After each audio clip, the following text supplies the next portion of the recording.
Ano nga ba ang tinatawag na bail o piyansa? Saan nga ba napupunta ang pera na ginagamit sa pagpapiyansa?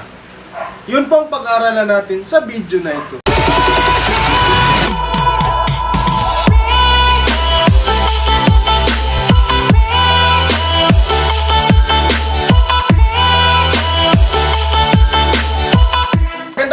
Muli mga kaguro, kaibigan at kaempleyado, kayo po ay patuloy na nanonood sa ating YouTube channel, ang Guro, Batas at ang Bayan. Huwag mong kalimutan na mag-subscribe at i-hit na rin ang notification bell para palagi kayong updated sa ating mga bagong videos. Mga kaibigan, kung mayroon kang tanong, bisitahin kami sa aming Facebook page at Attorney Rusty T. Adarayan. Simulan natin ang ating talakayan mga kaibigan. Ano nga ba ang tinatawag na bail o piyansa? Well, bail is a security given by the accused or his bondsman to guarantee the appearance of the said accused before any court as required under certain specified condition. So this is a guarantee, a security that the accused will show up before any court. Magpapakita siya sa hearing. Kapag ang accused ay naka-bail o nakapiyansa, bibigyan siya ng temporary liberty o kalayaan. Hindi ibig sabihin na ang akusado ay nakapiyansa tapos na ang kanyang kaso dahil laya na siya. Hindi po ganon. Habang siya ay nakapiyansa, nasa temporary liberty, patuloy na lilitisin, didinggin ang kanyang kaso. Ngayon, kung napatunayan na talagang siya ay may sala, dadakpin siya, pupulutin at ikukulong. Mayroon tayong bail because of the presumption of innocence. Dahil ang mga akusado, kung hindi pa napapatunayan na talagang sila ay may sala, itinuturi silang inosente hanggang mapatunayan sa korte na sila ay nagkasala o ita-proof beyond reasonable doubt. Mayroon tayong iba't ibang uri ng bail. Ang una is corporate surety. Pangalawa is property bond. Pangatlo is cash deposit. At pang-apat ang tinatawag na recognizance. So ang pinakamadali dyan sa lahat ay ang cash deposit. Pero mga kaso na hindi maaari makapagpiyansa ang akusado. Ano-ano ang mga ito?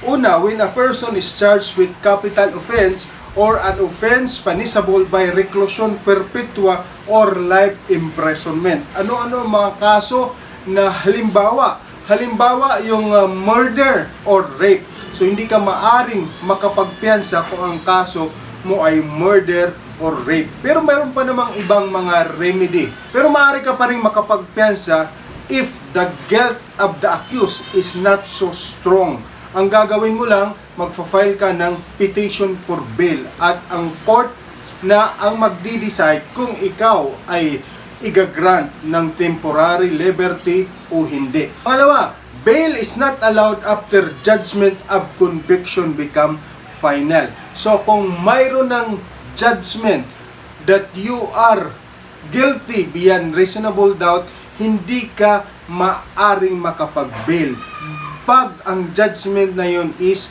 final. So halimbawa, ang kaso mo ay nakaapila pa sa mataas na hukuman, ngunit tinatulang ka na sa mababang hukuman, maaari ka pa bang makapagpiyansa?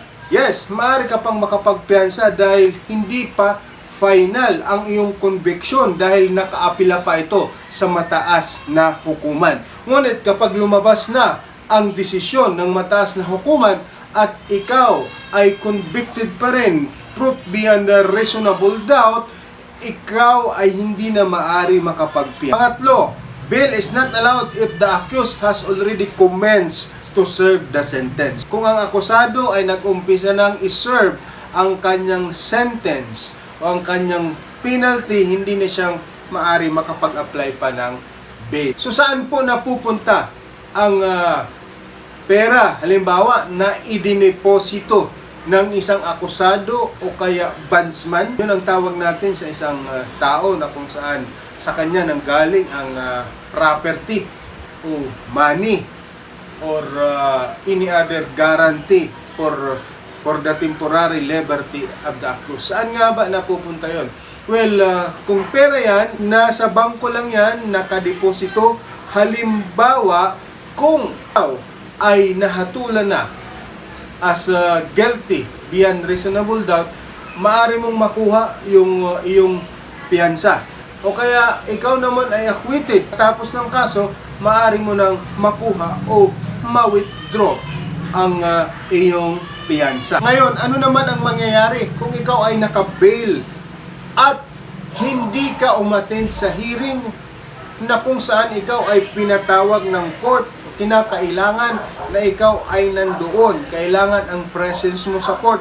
Ngunit hindi ka umattend. Yung po ay mapuporfeit in favor of the government.